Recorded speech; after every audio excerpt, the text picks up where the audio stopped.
As you may have noticed, I've been into sewing lately. I've made not one, not two, but 3 purses and a dress for my dog. The other day, my boyfriend was complaining about it being too bright outside while he was trying to sleep, and I immediately knew what I had to do. I went to Fabricland and got an end roll of fabric for like $2, dug into my grandmother's bins to find a soft blue fabric and some elastic, found a bunch of unused chair cushions, and got to work.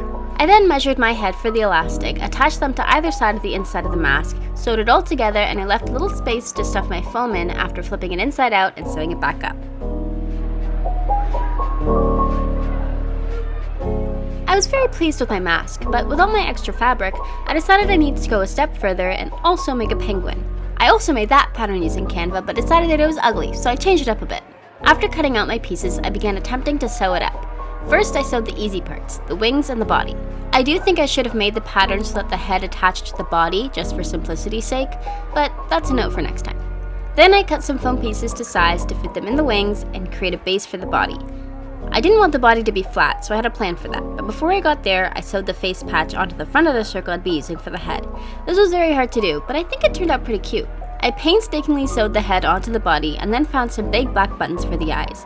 I then hand-stitched the beak onto the head, and it was starting to look really cute, in a lopsided kind of way.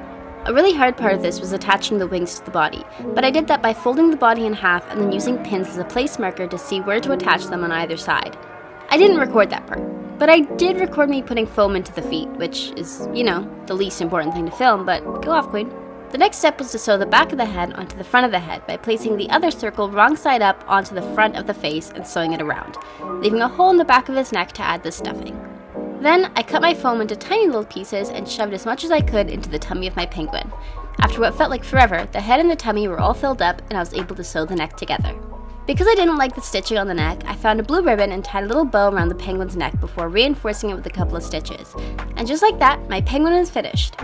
So that's it for this video. Thank you so much for watching. See you next time. Bye! Take another bite if you want to.